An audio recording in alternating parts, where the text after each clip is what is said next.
Round of applause to the panel, and let's talk a little bit about fixed ops. Welcome to the stage. Thank you, Charlie. So yes, fixed ops is one of my very, very favorite topics. And thank you to this group for putting on such an awesome event. We are excited to be bringing it to a close here with this incredible group of panelists. But, we don't talk about fixed ops enough. And many of the fellows on this panel have heard me or talked with me a lot over the years about fixed operations.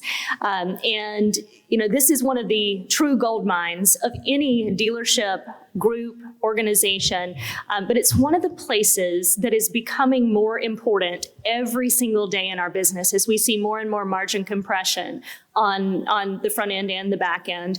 But as we see more distance retailing, we see more consumers buying from outside of market. And so there's this entirely new addressable market for us for that profit and revenue center, which is the most important and most stable revenue center within our businesses, being fixed ops, 50 to 55% of the profit, generally 10% maybe of the budget to activate audiences and to re-engage consumers and bring them and keep them attached to you and your brand. But then it's only maybe 5% of the focus. And so for all of those reasons, this is a hugely important conversation. And even though I only have one podcast, Jason has 5. We did a 45-minute podcast a couple of weeks ago to kick off his new show, which is Shift into Profit. And so I had to one-up him on the shoes. He had his orange shoes, but for once I left my running shoes on because we in Automotive all need to have our running shoes on right now. I've never done anything on stage without big old high heels. So you're the inspiration, Jason. But I'm going to let them do the fastest intros ever, the ones that have not already been on stage. John, I think you are maybe the only fella that hasn't been on stage yet the last couple days with us. But go ahead, John, introduce yourself, and then we'll do just quick names, titles, and then we are going to jump right into this incredible content. Thanks, Jade. My name is John Vandersteeg, and I'm with Toma. We are a voice AI company that's been around almost 2 years out of San Francisco.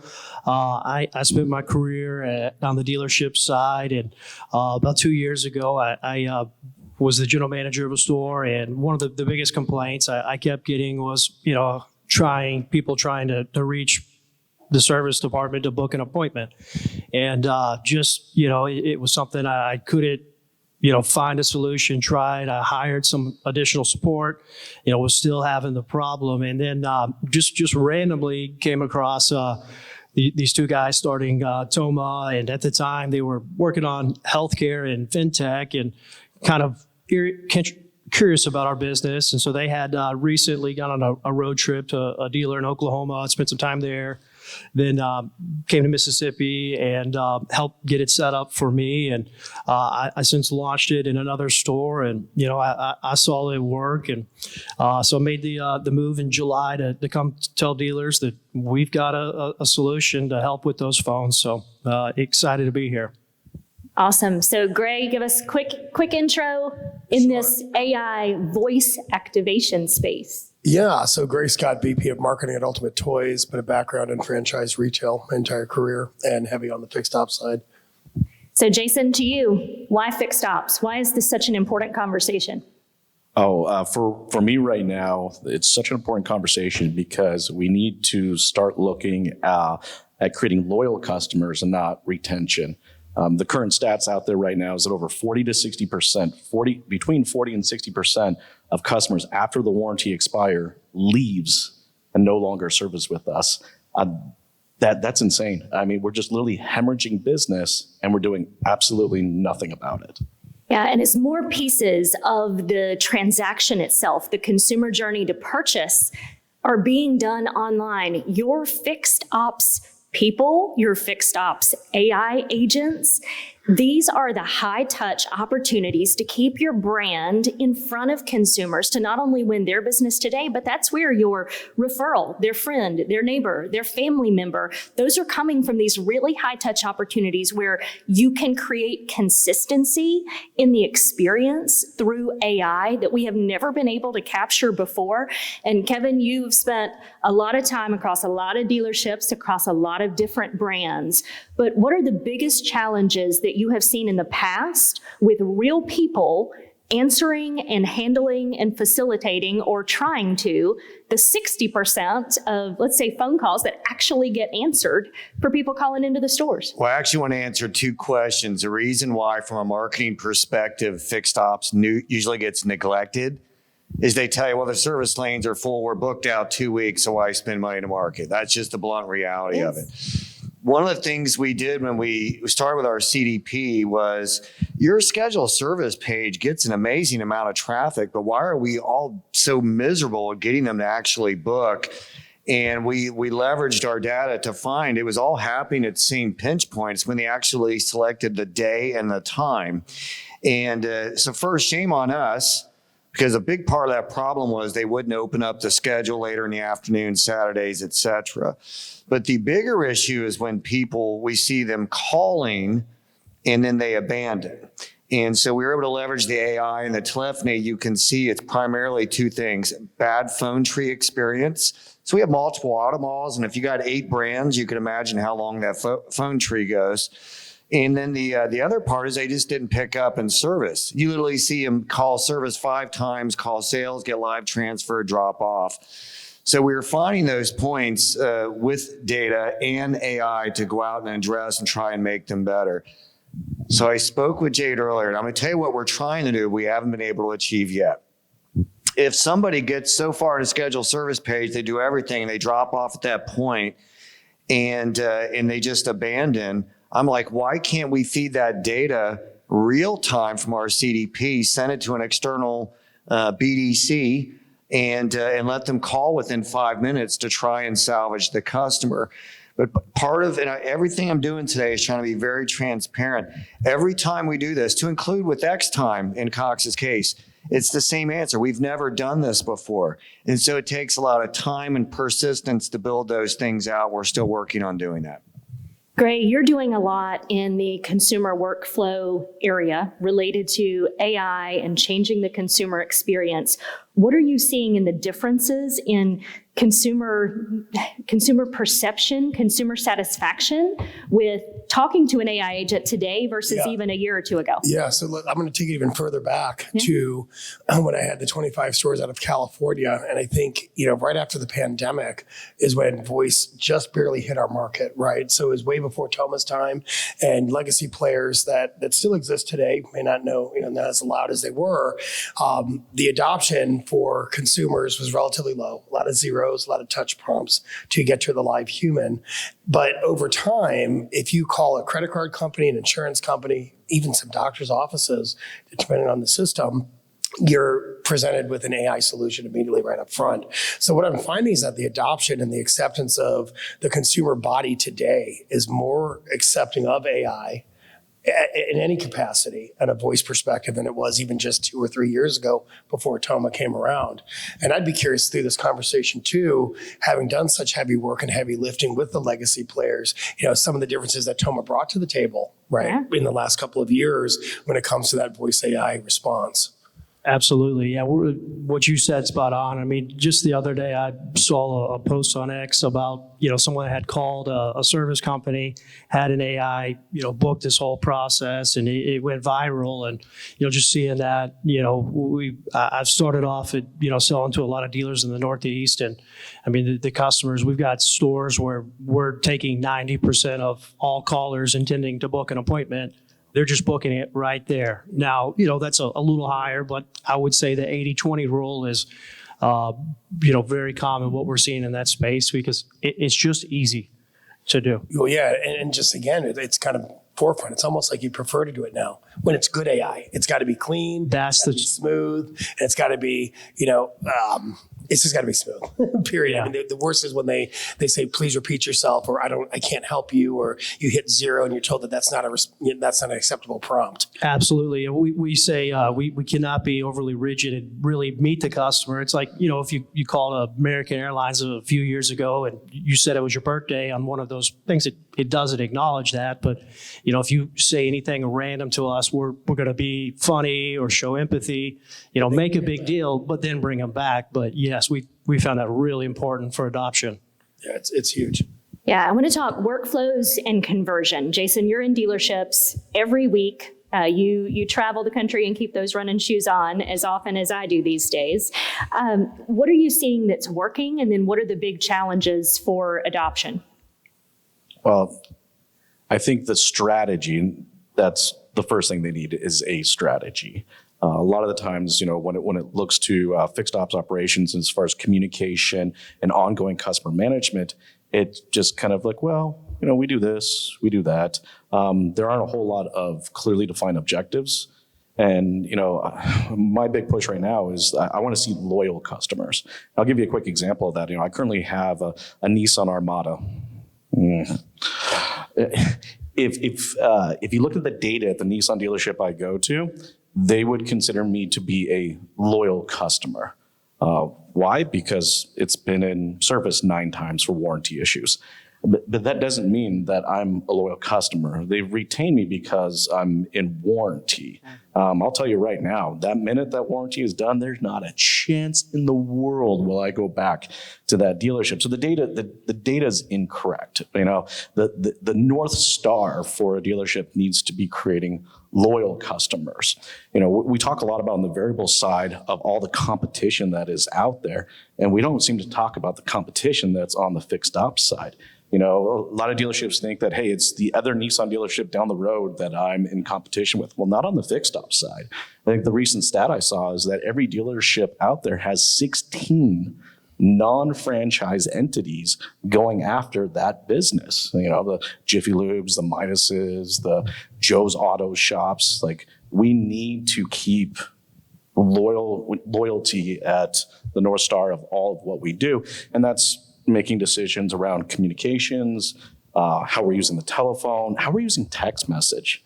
When I had my dealership in 2013, we went right into creating kind of a proverbial bat phone with a texting line, saying that at any given moment, and back then it was crude and simplistic, there was one phone that someone was always responsible for that, any one of our customers could text into with a question or concern or a need of an appointment. Now, obviously, technology has gotten a lot better since then, but if you're getting into the AI for the sake of AI, don't do it. All right. If you're getting into AI with the intent to create more loyal customers, that should be your strategy.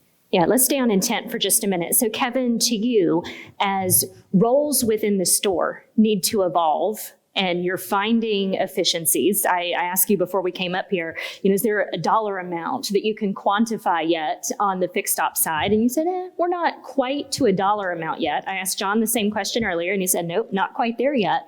But how do you see roles evolving in the store that will then let those people focus more on the consumer, while the AI is doing the pieces that we need, the consistency and the volume and the frequency to actually keep people attached to us? At the ground level, it's building up the trust factor. For example, to allow inbound calls to be scheduled by a Stella or a Brook AI or Tom, whatever the case may be.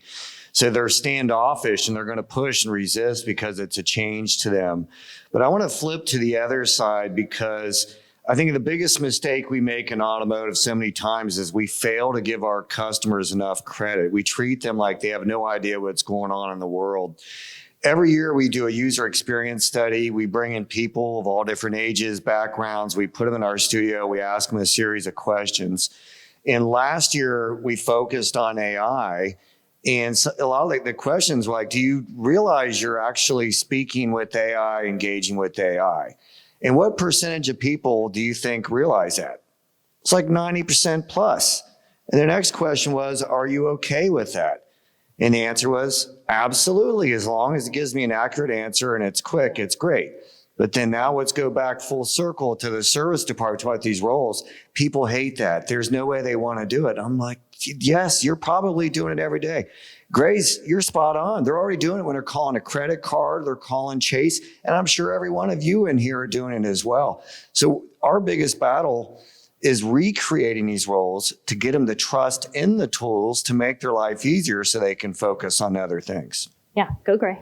And a big part of that is educating your consumer base and your audience that you now offer that as an opportunity and promoting that as a benefit to them, that when you're closed, you're still there for them 24/7, 365. It's kind of how you spin it. Because initially, during the earlier days of the legacy players, it wasn't well adopted. So you had to explain the why. So I think if it's a combination of that plus explaining why we have it, people are all over it.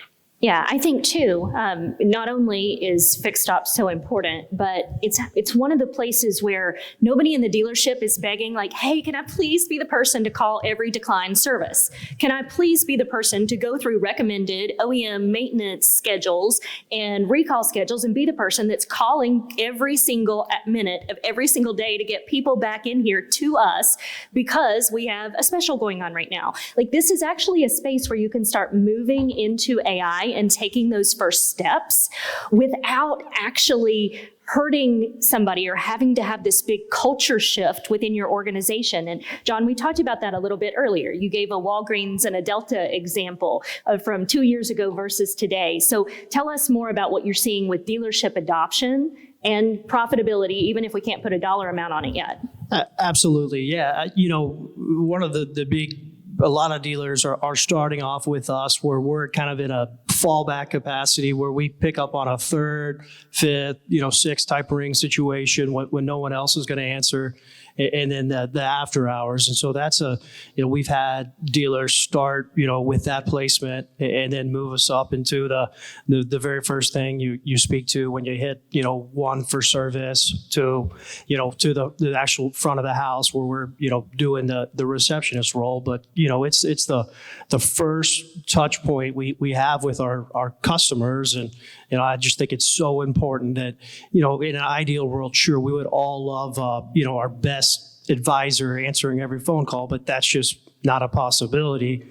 But let's, try to take some of the workflows and processes that advisor is doing and have the AI do that to, take a large percentage of those calls away so that then we can give the other callers a better experience and a better experience in the store.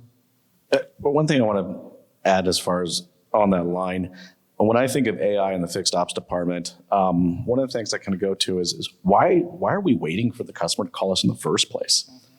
I run a very large BDC for a very large automotive group, and it was our objective that a customer should never have to actually call us to schedule a service appointment.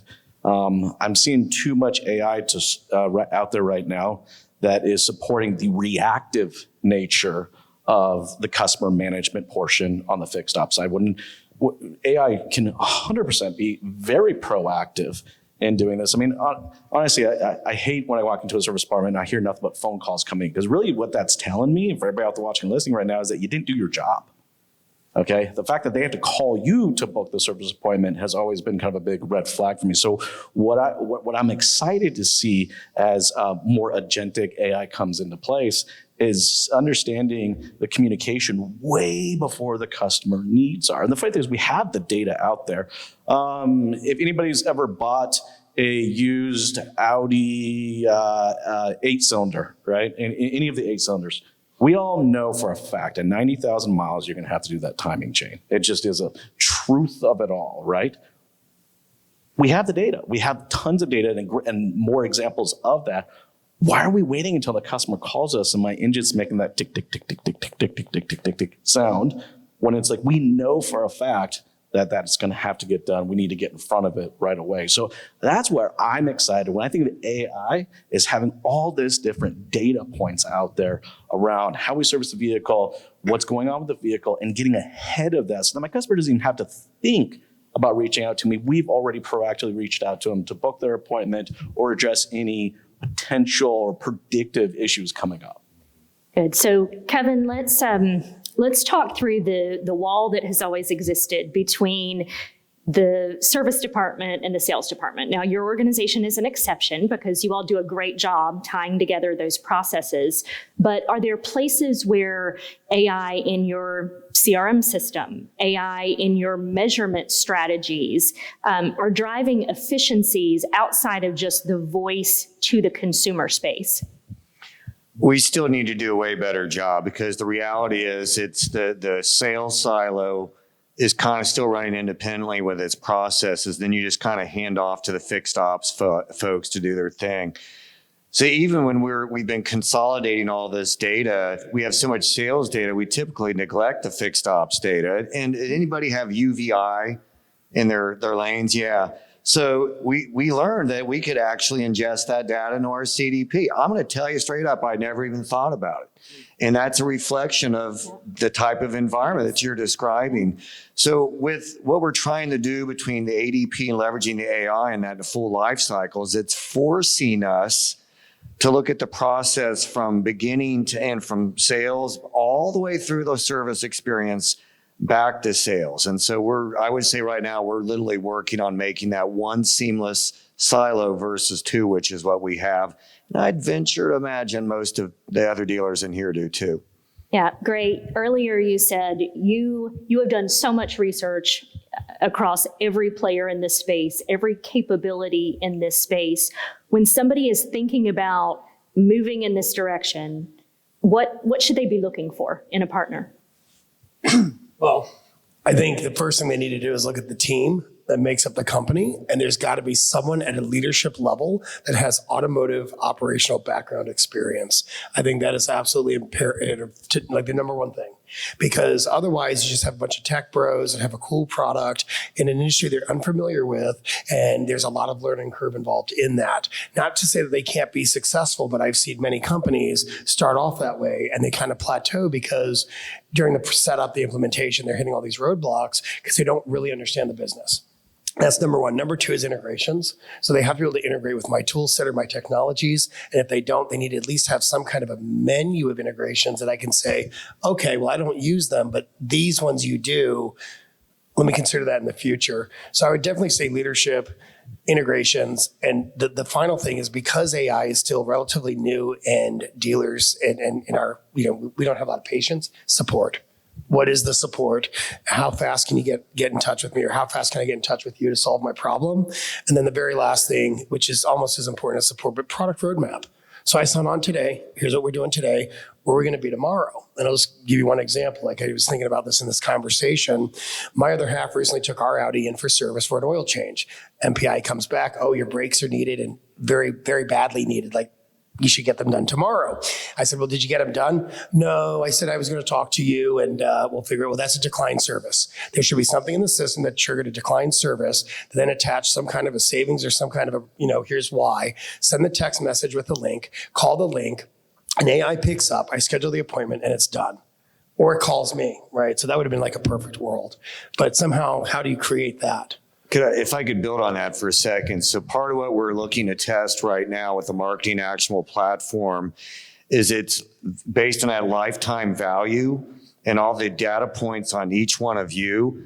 I'm going to offer you a much deeper discount because I know that's what it's going to take to get you in versus you in a different one. Yeah, that's where it's ultimately going to. But even going back to the UVI experience, so we ingest it, what do we do with it? That's where that pioneer thing comes in. I mean, everybody, it's a wild west right now. We're trying to figure out how do we leverage these new data points to make them actionable. And something like what I said, Kevin, is relatively easy. And then Jason, go ahead. But decline service, if you see that I always respond to discounts, and there's certain like push apps that push messaging I get through certain apps for shopping, and it always triggers a response. But you know that the Scott family will respond to $100, whatever it is. And that's not true. I'll pay full price. Not really, because I'm an auto. But anyways, a text message comes out and there's that's the data. Okay, this guy always services with us. He always declines the service, but after we call him back, he actually follows up with an appointment and gets it done within 2 weeks. That's where the automation comes in. And then Jason, you want to add? And to your point, that's automation. That's not AI, well, the right? AI would do that. So it's funny because what we're doing is we're taking automation, a machine learning, a workflow model, which we've always had, and putting customers back into buckets. That's not the power of AI. The power of AI is hyper-personalized to each individual customer. I've come in, I'm on my second brake job. I'm right now at 78%. Well, do the calculation. That means that I'm wearing at this rate. Don't reach out to me at 25,000 miles when I'm gonna need it again. You have the data on me. You know my wear rate ratio is this, reach out to me. You know what I mean? It's the real power of AI is not just taking this kind of campaign bucketed approach, which we've always done in the fixed ops department, but hyper personalizing a real communication, relationship. As long as there's that data, specific. right? It's got to have that data. It has to have the data. That's what I'm saying. But here's the cool thing. It's there. That's the best part about the fixed ops side. We have that data. UVI. We know exactly what the tire wear rate is. Some of the data. Wow. And here, I just read a great article on Autoblog. This guy, he brings up an article from 15 years ago. Why in the world in my vehicle, when I get a check engine light, do I have to go hooked up the external port, find out what it is? Why is it right not there in the center screen telling me exactly what I need to do? But as dealers, we can say the same thing. Why is it not just sent to us? I mean, good Lord, how long has OnStar been around? The ability's there. Why don't we get that real time to act on it? And it's probably opened another can of worms. It's the who owns the data argument, right? But I mean, listen, I'm with you, brother. I'm getting tons of data, but some of the key data you think would be simplest, we're still struggling to get. And automations, don't discount them, because I'll give you this. They have no data on me. No. Because I just moved back to Chicago after 4 years. So we were fresh up in the boat and in the system. But with what you're saying, that there is that ability if you have the data, which is key. Yeah, so in your earlier panel, Kevin, you said a couple of things that really stuck out to our team. You said, be the best answer, which you said feed the best meal, which is the data that is underlying. And in that same panel, somebody said, if you do not have a dealership AI agent that is able to communicate with your, let's say, younger generation's AI agent that's actually doing all of the steps, so the majority of the steps for them, you're missing that whole segment. And John and I were talking right before we got on stage, and I'm going to come to you with this question, John, that there is a misperception in our business that some of maybe the older generations, baby boomers, they're intimidated by these AI agents in the fixed ops space. But there's some great data that you all have and some great anecdotes that you're seeing that actually say across every consumer demographic, this is working, especially for fixed ops. Yeah, absolutely. We, as a company, will do blocks where we'll all just, go and listen to calls at dealerships. And, that's something that we've noticed is, kind of dialing it down into that is just to see the engagement going on there. And, even a little thing, but, sometimes with some of those callers, they'll ask for, maybe a direction or an address to be repeated multiple times. And, in the dealership, everybody's doing so many things that sometimes one of your people may say something with a bad attitude, and it will say it 100 times as kindly as you can. But yes, absolutely, we're definitely noticing that trend. Yeah. And so some of you may know, I know Charlie knows, we're celebrating next year our 100-year anniversary for Kelley Blue Book. And you're going to see us making some big investments in the ownership space, because not only is it incredibly important to the dealership and the health of the dealership from a profitability perspective, but it's one of the most important pieces to the consumer now. We just partnered with Experian to offer the AutoCheck Vehicle History Report offered by Kelley Blue Book. And as we are doing those things, we also are incredibly excited that we have just brought Vin Solutions, the CRM, underneath our consumer solutions umbrella. So into my world, Jess's world, where we see that the way audience activation and this underlying data that is the only thing that will allow AI to power and be powerful and empower your people and your customers is if that data underneath in that consumer profile is being cleansed in real time, updated in real time, adding all of the signals that are being collected across the entire automotive ecosystem in real time. And so that has been really apparent, because everybody up here has said the positives, and then they said, but it's only as good as the data. It's only as good as the data, which tells me you have to be partnered with the right people and companies that have data. Kevin, we talked about the telephony side of this and the CDP side of this, but that consumer record is the only thing that enables and empowers AI to do what Jason mentioned a moment ago. Make it real, make it memorable, make it completely and totally so personalized to that consumer that they cannot believe how positive the experience was. And again, that's your fixed ops, why it's so important and why I believe it's the first and easiest step to move in the direction of AI, because again, nobody's waving their hands at the dealership begging to be that person that calls the last decline maintenance that left your service department 2 hours ago. But to make it real and different. So Gray, in the space of personalization, before we go back to John, where do you think the next kind of workflows or focus should be for the industry as a whole when it comes to fixed ops? Beyond appointment setting, let's say. Yeah, well, I think it's like what Jason was saying is exactly that. If you have the history, let's say I didn't ever leave Chicago and I had the history there, right? You would know exactly when and what I would service, what would move the needle, and when was the tipping point. Hey, Mr. Scott, we're looking at our records. And it looks like you might be due for X, Y, and Z. Wow, amazing. You are. Well, great. And the next response is, even if it was just via text, can you schedule me an appointment? What's your first availability, right? Just go back and forth and it's done. And I think that catches people more off guard. Even if it's automated, the personalization is like, oh, because I'll get that in emails from other industries. And it always makes me think, and I know it's automated, but I'm like, that's kind of nice. They know my shopping habits, right? Yeah. So they'll have certain shoes that are highlighted in the email. Same thing with a communication and with the data that's in there. So John, from the lens of being directly on the vendor side of this space, what do you and your company look for in an integration or almost a dealership profile that has the right tools to be ready to do this today? Yeah, absolutely. I think probably the clients that are getting the most out of Toma right now are great operators. It was mentioned earlier. I mean, the first piece is the integration and a tool, the dealer having a tool that we can, do API calls with.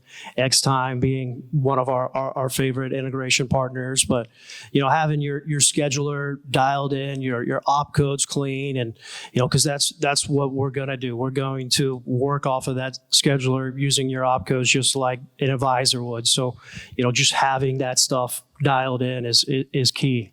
And Jason, anything you want to add to that you're seeing?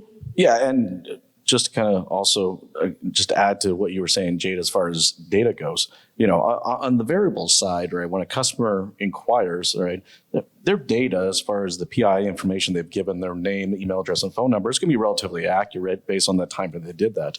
You understand, in the fixed ops department, I'm looking to create a 3, 4, 5 year relationship with them. For every dealership out there watching right now, I can guarantee you right now, over half of your database is incorrect. I got a good friend, Jim, you're probably watching right now, but he calls it day old sushi. All right. When that customer bought that car, their data, their email address, their phone number, where they physically live, and so on, was accurate at that given moment. All right. After that, it's a day old sushi.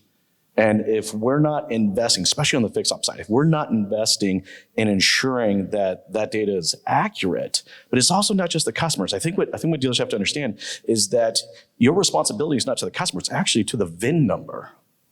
All right. So if that VIN changes hands, you are still liable and on the hook for that vehicle, especially when it comes to Safety and Recall Act, where it's like you have to communicate to us. So it's like, if you think about the 20, 30, 40,000 VINs that you've touched, all right, that you sold, you're responsible for them. It doesn't matter if it's on the third owner or their fourth owner, that data needs to be consistently updated to that VIN.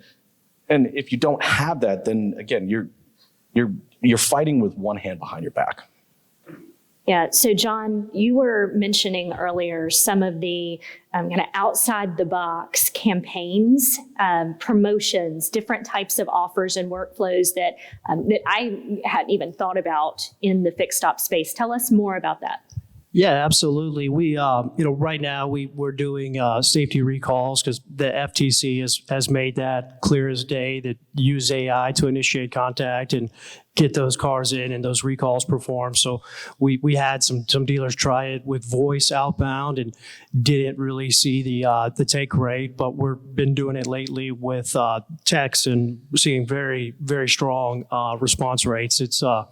And we do, if we were here in 30 days, I'd probably be able to talk about this a little bit more, but we do have some pretty neat tools under development where we'll be able to automate, workflows, that then run through the messages through a LLM and, communicate with customers about a decline service or anniversaries. And so like what you guys were talking about, we agree, let's even try to prevent those from being a call in the first place. And we've had several dealers lately that have started doing an inbound text line with us where, say a customer leaves their service department, they put that sticker up on the dash or the window, text it in for your next appointment. And, we don't ever send a form. We found those forms have very high bounce rates. I think that was brought up earlier, but, it's going to be like texting someone on your team. So those a couple of the use cases right now.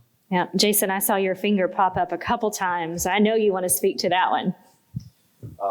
There was definitely a few aspects of that for sure. I mean, recalls are huge. I think a lot of dealers out there watching and listening right now the OEM has transferred the liability and responsibility of the recall over to the dealer.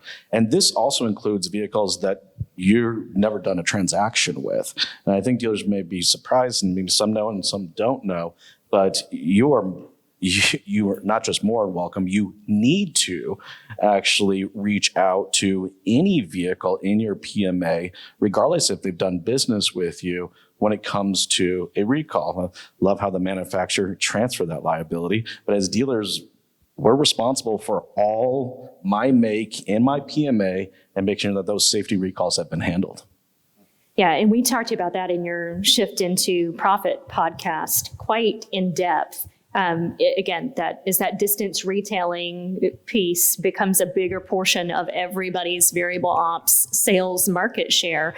There are a lot of folks in your own backyard, on brand and off brand, that you have an opportunity to capture if you're being incredibly proactive for how you're reaching out. So, Kevin, you all do a lot of proactive things to conquest and drive folks and attach them to your brand.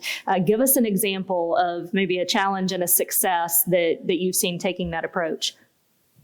Well, part of what we're trying to do, and I'll give you an example of CDP play, is so you're working a new lead on a car, they end up buying from a competing dealer.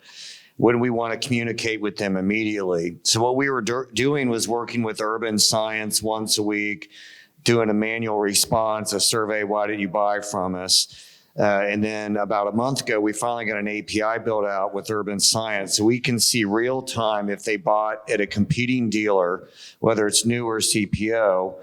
Now this survey is automated, but what we're doing now with that is we're giving them a strong service offer. Hey, I know you bought at ABC dealer, but come to Jeff Weiler, we'll give you much better experience. Here's a significant discount to get you out on your first oil change, whatnot, to kind of try to take it to the next level. I love that. Eric and I have been talking a lot about how do we start to pull some of those insights into the CRM, into the consumer profile, so that those are available at scale across your organization. So as we start to wrap up, we always have to ask, if everybody only takes one thing away today, what would it be? And I'm going to go in reverse. So Kevin, I'm starting with you. What's your one big takeaway? I'm going to keep mine really simple, and this applies for anything, fixed ops, variable, you name it. Whenever you have a difficult decision to make in automotive, you only have to ask yourself one question. Does this make us more consumer facing? Does this make us more consumer facing? If the answer is yes, you're going to win almost every time. If the answer is no, you're going to lose almost every time. Jason? Nobody likes day old sushi. But no, I mean, I know I'm making kind of a fun at it, but it's true, all right? If you're not being proactive with your data management, You are literally feeding your AI, you're feeding your BDC, you're feeding your marketing team day-old sushi, and you're not going to get anywhere with that. That's one. Two, when you get into AI, it's not a proverbial checkbox, okay? This is not just something that you just, hey, I need this because everybody in my 20 group has this as well, all right? The intent should always be, to Kevin's point, customer-centric, but change from a reactive strategy to a proactive strategy. John? I'd say, it's easy to make a voice sound really good on a demo or presentation, but the real hard part is to have it convert, booking those, appointments and taking care of your callers. And there's also a, security risk. And, so definitely something that, as you guys are considering these type of tools to keep in mind. But, I think in the dealership world, we're all used to a lot of pressure, but I feel like it's maybe more now than ever with, the Teslas and the other outside influences. And, I just think we've got to make sure we're doing the best job we can with our customers and, from the very first touch point till, the whole life cycle. And I believe AI can be a tool to really help dealers utilize that and do a better job. I would say at the end to create a frictionless satisfaction machine. So frictionless satisfaction. When it's frictionless, the customer feels good. They're satisfied. There's no pain. And when you look at fixed operations, that pays all the bills. Sales pays for the party. So you got to keep that in order. Yeah, all incredible advice. And mine would be, first, as an industry, I think we can pat ourselves on the back because across the board, we're all starting to think more about these long tail strategies. You're going to hear us talking a lot more about that over the next year. Kevin, you mentioned it earlier, long tail search. We've been talking a lot about long tail trade models. What is multi-touch attribution? It's just long tail measurement. It's looking at the big picture, getting away from these little metrics that felt good because we could sink our teeth into them to what really matters. Your market share of sales, your profitability, and your return on investment for every dollar spent and every minute that your teams are spending trying to sell more cars, make more money, and create more loyal lifetime customers. And so, that long tail model is the biggest piece in my mind that AI enables, because the person who answers the phone, they don't have to sift through anything to know exactly where that consumer is. It should be putting it right in front of their face. That service advisor or service BDC assistant or agent that is answering the phone and maybe doesn't have the expertise to go through the proper investigation to schedule the right amount of time with the right technician, that starts to help overcome the objection of, I just don't have enough technicians, I can't take any more appointments. But if what's getting scheduled is more accurate and is with the right technician, there are so many efficiencies to be found there. And so the big takeaway is, if you don't have your running shoes on, put them on and keep them on, because this space is going to continue to fly. Keep looking out for these guys because they are experts in this space. And thank you all so much for being with us today.